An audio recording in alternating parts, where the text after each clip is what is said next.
Hello, how growing more annual vegetables went for me in 2025? Well, it was a learning experience. I like to grow perennial vegetables, but I grew annual vegetables in the past as well. So when you start growing food, you like to grow perennial vegetables, it's okay to incorporate some annual vegetables in your garden, because with annual vegetables you can start harvesting things very quickly in the same year you planted them, while your perennials are taking their time to grow to reach maturity. A lot of the time, perennial vegetables, you may not even harvest them in the first year. In the second year, you can start harvesting them lightly, allowing them to build energy to establish. So you will be harvesting them lightly, but your annuals, you will be able to harvest them, the same year and so forth. And as your perennials are taking over, you can decrease annuals that you are growing. That's the way I did it when we moved to this house in 2014. That is the process that I use to start and grow my garden. So over the years, I stopped growing annuals and focus on perennials, because it's a learning journey for myself as well. And I noticed that with my gardening style of low maintenance type of gardening style, perennials do well in my garden, but annuals, some of them might do well, some of them may not. So that is something I had to discover for myself, and I discovered again last year, 2025. So, and with the growing perennial vegetables, I grow fruit trees as well, because with perennial vegetables and fruit trees, you can, you are not going to keep buying those things every year, but you will plant them, take care of them, and as they are growing over time, they will be able to start yielding more and more for you. So, and that's something I like, again, based on the goal that, that is the reason why I start a garden in the first place. We will come to that toward the end. So 2025, I wanted to plant more annuals, because I noticed that some of my perennial vegetables, the yield decrease. Therefore, to give them time to replenish themselves, I wanted to harvest them lightly, if any at all. And therefore I like to grow some annuals, since annuals usually they produce abundantly for you. I like to see if I can grow them to supplement our vegetables in 2025. And again, I thought about what I will grow, because I like to cook stir fries and saute vegetables to go with our dishes. I thought about growing some vegetables that I can use in my cooking. I can save for winter and use in my cooking. So I focus on some vegetables like radish. So I purchased radish, turnips, and some others, and peas as well. So what I noticed is, one thing that I noticed for 2025 is peas. I don't think I want to grow it to maturity moving forward. At least the expectation that I have for it, I need to lower that. It didn't yield enough for me.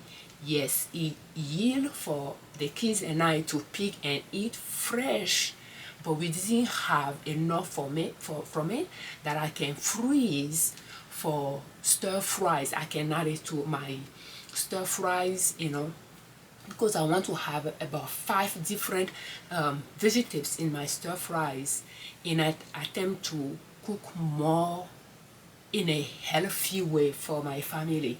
So I didn't really harvest enough from it. Something I discovered as well is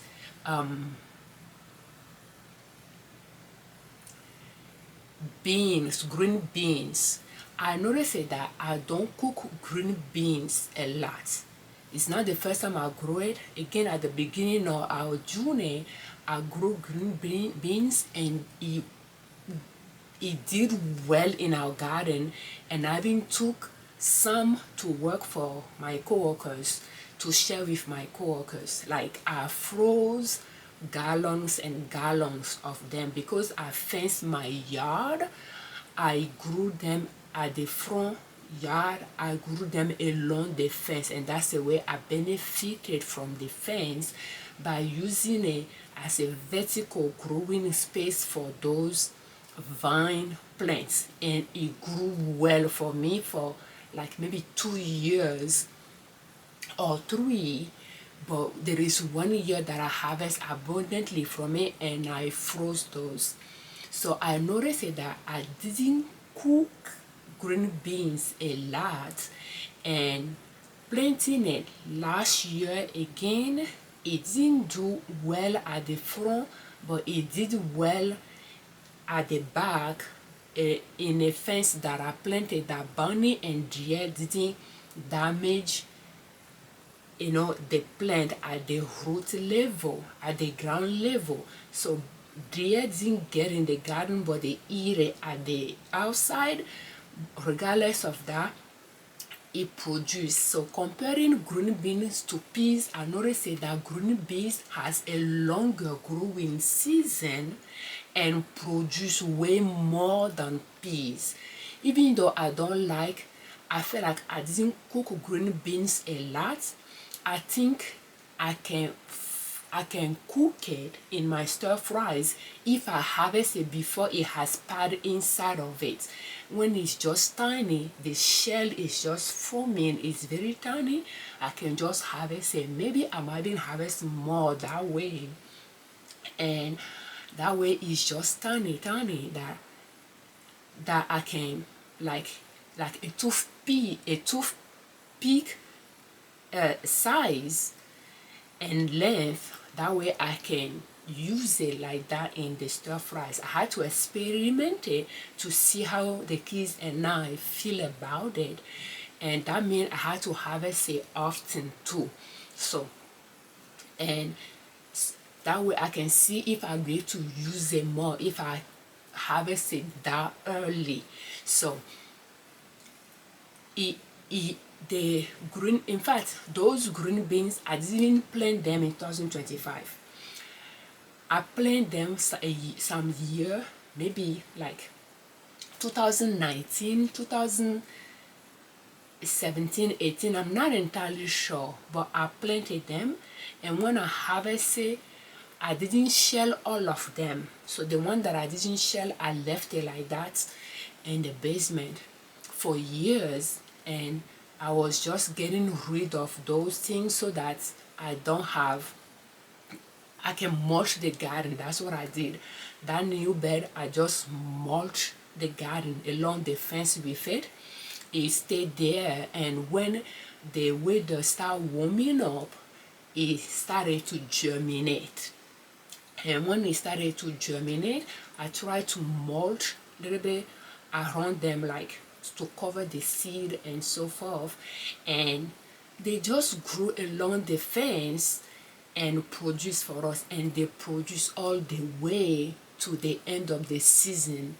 When it was getting close to the first frost is when they start showing sign that they are done, like growing, they are done producing. While peas, when I planted in spring, by summer it was pretty much done.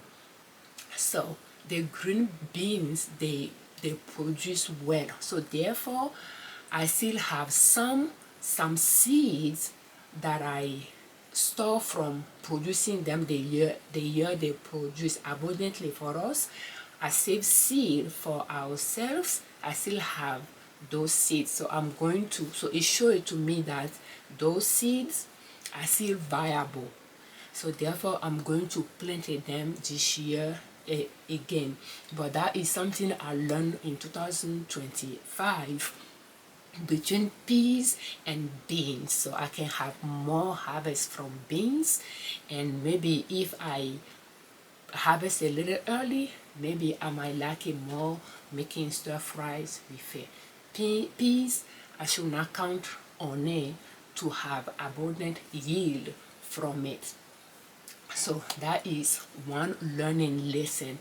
So one thing I noticed growing onion in 2025 is they don't do well with my gardening, low maintenance gardening style, and they do not grow well alongside perennial vegetables.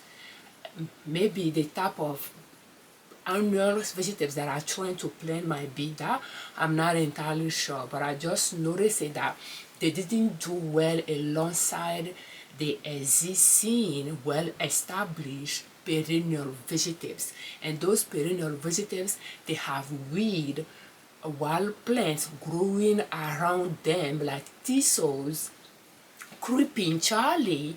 Those are established wild plants in my garden. And creeping Charlie is edible weeds that you can cook, you can eat raw. So I don't really like get rid of it in my garden. So the way I view my garden is those weeds, I like to get to know them to see which one are medicinal and which one are edible. So if they are usable like that, why fighting them? Or the best way to fight them is not to weed them but to eat them. So I like to just leave them alone and times hold them and use them to remulch the areas that they are occupying, so that I can provide food for the organic. I'm trying to grow the land, the soil. I'm trying to feed the soil and let the soil feed us is my motto, my gardening style. So I don't really go and clean all those wild plants in my garden the way I should be doing it, but I just let them be, and times to times I'll go and chop them down and mulch the ground with it, because I mulch my garden. So, and that is something I noticed with annual, it does not work well, especially if you want to do succession planting. You might end up mixing the mulch with the soil. When the mulch, I like to keep it on top, not mixing it with the soil. So mulching the garden does not really work with those gardening strategy. And I mulch with wood chips. It's not like compost. So my gardening style works well with perennial vegetables and fruit trees, but not so much with onions. But there are some onions that can go well in it, some years more than others, and things like that. It all goes through is you are going to experiment to see. So that is something that I had discovered, because I'm growing perennials and I try to plant some onions around them to have everything in one spot, and those onions didn't do well. And it's not the first time I noticed it either. So I decided to have bed specifically for onions, and I turned a grassy area into a garden to grow there, and plant a potato to start. So that is one thing. I'm not going to planting potato. I didn't think it was worth it, because we planted, we harvest them, but they were small, like fingerling type of potato, but I just didn't think for the yield we can harvest like 1 year's supply of potato from our land. We don't have enough space for it. So that is one thing I discovered. It was my daughter idea, my oldest daughter. I assigned them to pick a seed that I can purchase, they can plant, that I can teach them how to grow things, that I can get them more involved. She picked cabbage and potato, and we didn't have good result with those, but we did harvest potatoes. The thing is, toward the end of the season, I didn't want to be outside harvesting those, but I wanted to harvest them. So I harvested them, but the work that went in, I don't think I want to continue growing that, but it was a good experience. Cabbage is one of the things as well. We planted them close together, they grew, but they didn't produce a head, and we have a lot of issue with worm eating it. But red cabbage, they were very resilient. We even have to cover it with a net for bunny and deer not to eat it, but they were resilient, but they didn't produce a head for us. So I didn't think that's something I want to grow moving forward. But since we have the seed, we can still try few until we exhaust all the seeds. But that is one vegetables that I like to purchase, chop it up, cabbage, and put it in a bag and freeze it to make meal with. And therefore I am finding moldy cabbage at the store. When I buy it, I decided to grow my own, but I didn't have a good result with it last year. So, and we bought a winter cabbage, the one that have a longer season, but we didn't really get the head. And maybe early cabbage might work, I'm not entirely sure. Maybe since I'm going to freeze it, maybe if that's early season cabbage, that will have a shorter maturity date that we will be able to harvest. I'm going to rinse it, chop it, and freeze it. It's not going to be on the shelf. Maybe, but I want to finish the seed that I have first. But that is one thing we learn as well.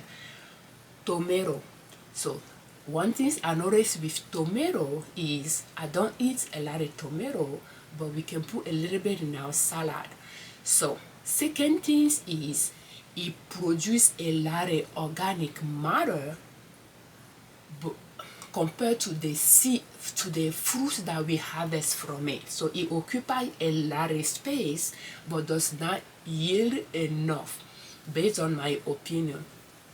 I didn't buy those tomato seed. They were tomato from some years ago. It grew in my garden in the spring, and I let it grow, and then I harvest tomato from it, and I save the seed from it.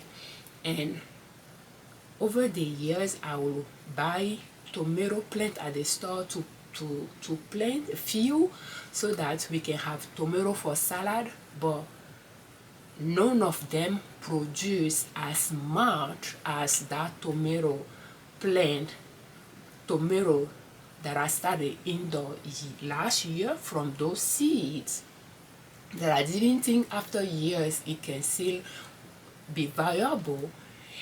And I planted them in a raised bed that we have, and I planted them in the ground at the front as well, and it did well in the raised bed, more so than in the ground at the front. But it occupied the bed so much that the cabbage that we planted there didn't do well. It covered the bed. We planted peppers in it. The peppers did okay, but the cabbage did not. And those tomatoes, for the space they occupy, and for the potato the tomato, for the space they occupy, and for the tomatoes that we harvested, and how Now often we use them. I feel like we don't use fresh tomato often for me to try to grow them, or maybe just few plant a year just for fresh eating in salad could be an option. So that is one thing I discover as well. So we talk about peas. So I tried macrogreen in 2025, and I will have a video on that so that we can just discuss what I learned from that as well. But those are things that I can just remember and and share. I try to harvest some spice from my garden, and in fact I planted basil. And I don't know, that's the first time I planted basil, but I have success with basil. And moving forward, I'm going to be doing that. So I planted basil in a container. And that container, I have it for years with dirt in it. I just let it be for years, and I think it just composts inside, those fall leaves that would fall in it there. So pretty much I just use that container, and I start basil indoor, and I plant it in, and I plant it in some other area as well, but it worked well in that container. So one thing I learned from it, and I don't know if that's true, is just having those annual by themselves, they do better than having them with like interplanting them. So I plant that basil elsewhere in the garden with other things, and but that one in that container by itself did very well, and I harvested a lot from it. And I rinse it, add water to it, blend it, and put it in ice cube tray, froze it, pop them out to put in freezer bag, and repeat the process few times during the season so that I can have spice herbs ready for cooking. So those processing, when you do it throughout the season, that allows you to have a meal prep down for winter time. When you have your vegetables washed and cut up or chop up, you have your herbs turned into ice cube tray to cook in winter time when the daytime is short.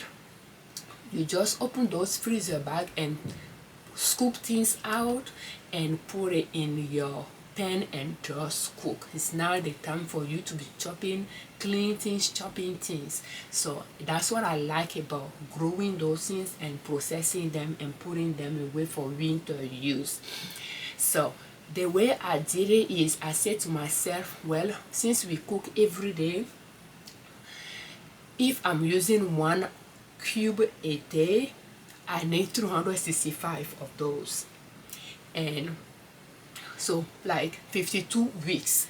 And if I can have 5 herbs, and I can just make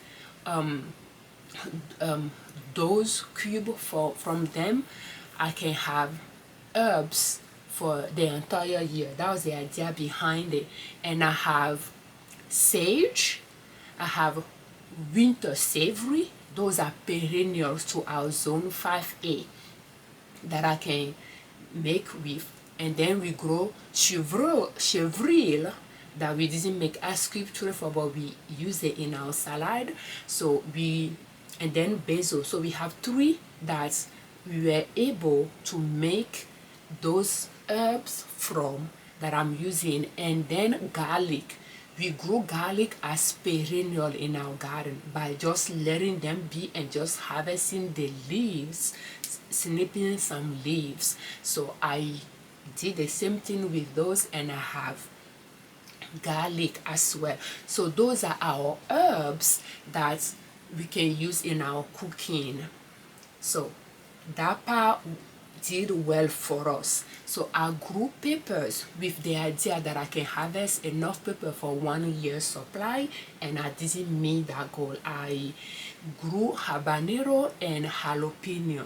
They grew, but we didn't harvest a lot, so I like to focus more on that, because in our cooking, we, like for me for instance, a lot of food I just like to put chili pepper on it, and that's it. And a lot of some of my kids, they like that as well, so we buy dry chili pepper at the store that we use. And I think growing our own pepper could help us there as well, so I'm going to focus more on that.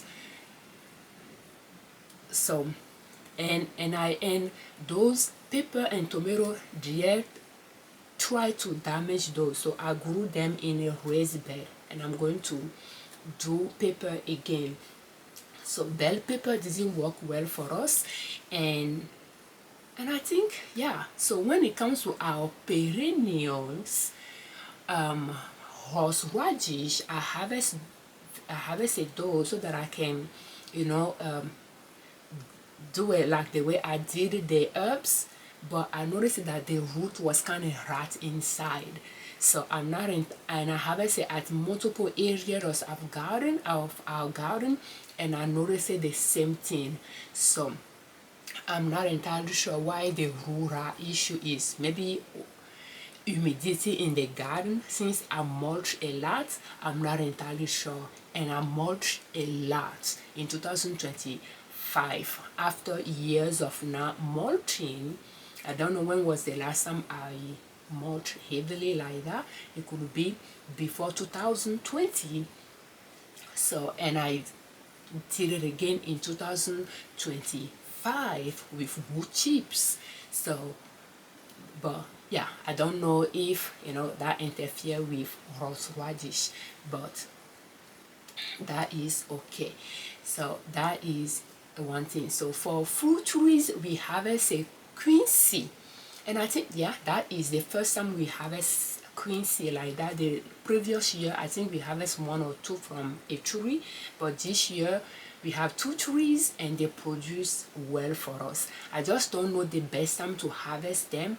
I searched it. They say to harvest it before the first frost, and they say it will turn yellowish, but it didn't, and I didn't want to wait until after the first frost, so I harvest them before the first frost, close to it, but before, while they're still on the green fuzzy states, and I put them in the fridge. But now it's time, is getting lighter color, and we are like at the, today is January 31st 2026, and I have a good amount of them in the fridge now as well. So quincy did well, didn't have like bug issue.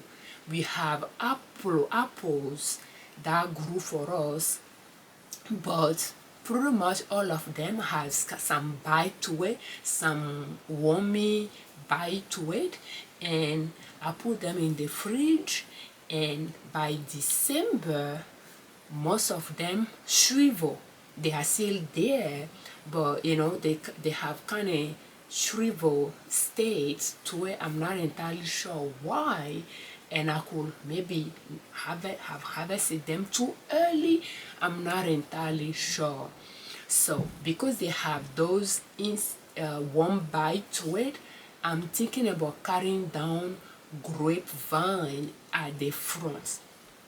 Grapevines, those grape tend to have those things bite into them as well. But I noticed that over the years, the kids are not harvesting those grapes much. So I'm thinking about cutting, and some grapevine that I planted, they didn't really produce grape for years. So the only two that are productive for us are Concord seeded and Concord seedless for our zone 5A. All the other varieties that are purchased and planted, they said they were hardy to our zone 5A. They are now hardy to our zone 5A. They keep coming back every year, but they are not producing. So, but I think they are kind of cramped at the front, and I don't know if they are encouraging those insects. Since I don't spray those trees, So I just prefer to cut down those grapevine. I can still use the leaves of some, but I'm just going to cut them down, you know, and just keep Concord there maybe. But I propagated Concord seeded, and I have it at the back, so I can just eliminate it at the front. But that is just growing a garden. You are going to go through different stages. So I planted those things so that we are sustainable food wise. But as the garden is growing, trees are expanding, I'm taking some out, like raspberry and blackberry. Blackberry, over the years, production decreased. They keep coming back, but they don't produce. Raspberry, on the other hand, it just keep producing. The problem we face is thorny, and with fruit trees expanding and raspberry moving, they are occupying pathway, and you know, it just scratch your skin when you pass by. So I'm clearing them in the garden, but really the production for it just does not decrease. So I tend to have some on some area of the garden for the kids to harvest. They tend to harvest when they come back from school. So having it at the edge of the fence can allow them to touch it, because they may not want to go inside the garden to harvest. So having it at the edge for them to harvest. So I might still keep some somewhere for them to access. They like to damage it as well, but yeah, raspberry, just production does not change. Strawberry is not producing much in the garden, just few here and there.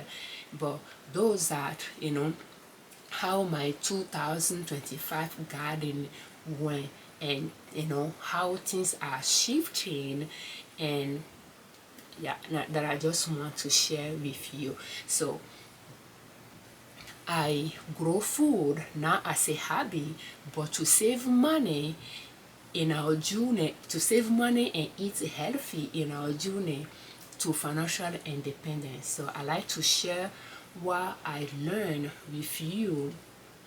If you can find some idea useful, you know, in your own journey as well. So, and that is how my gardening in 2025 went. Thank you so much for your time. We thank you very much for watching our videos. We thank you very much for all your comments, and thank you for subscribing to our channel. I'm Afiavi Liberman, Close Up Liberman Consulting L.L.C YouTube channel, and ninaso.com our blog.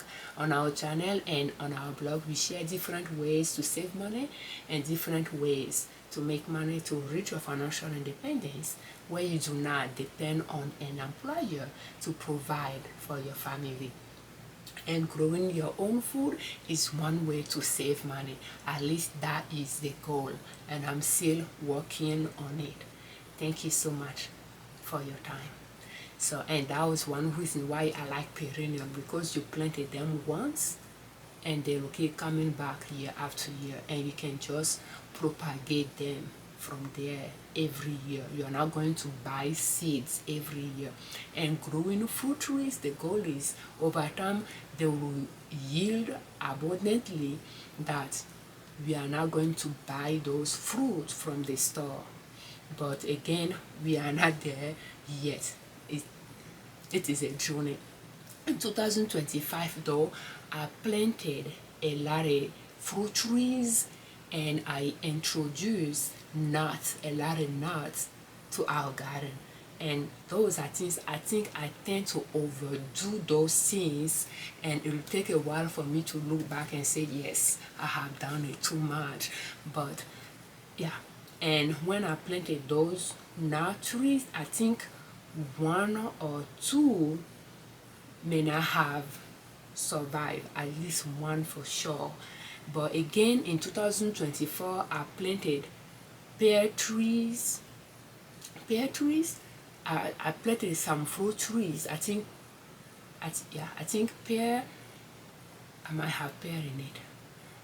But I planted some fruit trees, but some of them didn't survive. So in 2025, I ordered again and I planted them, and hopefully 2026 they will come back. But I lost one for sure in 2025, and that is a nut tree. I transplanted elsewhere and it didn't survive the transplant, I think so. But, and again, those things can be expensive. Fruit trees can be expensive, so I like to buy online and buy the rootstock, like the one that will come dormant, to plant.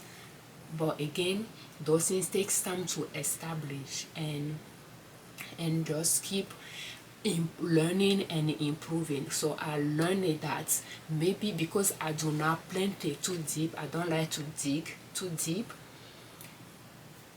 so I needed to put enough dirt around it and mulch it well, so that the roots are not exposed to cold in winter time. It could be the reason why I lost many that I planted in 2024. They didn't come back in 2025. In fact, I think I planted them in 2023. They didn't come back in 2024. In 2025, I planted again. So yeah, and this in 2025, I try well into summer, I check them to see which one that the roots will be a little bit exposed, and I cover them more with dirt and mud. So hopefully I cover the base enough that they will come back this year. But I'll keep working on it, taking care of them, so that they can have time to establish. And I cover them with fence as well, so that bunny does not bother them.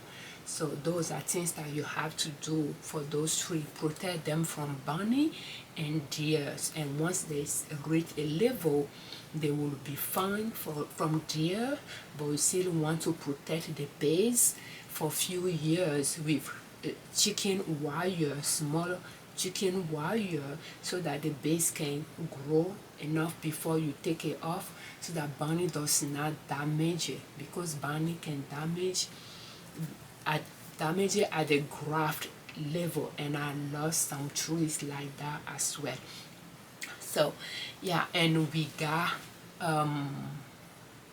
plum. We harvest plum, but a lot of them has that wormy bite to it. Was the first time we have that issue with plum. And we have peach harvest as well, but peach does not have those bite to it. The peach is at the back, plum is at the front, but I don't know that's why. But anyway, peach does not have wormy bite to it. So those are things that we grew and harvested in 2025. I didn't harvest a lot of Egyptian onion. I gave them a break, but I harvest garlic green. So yeah, thank you so much for your time.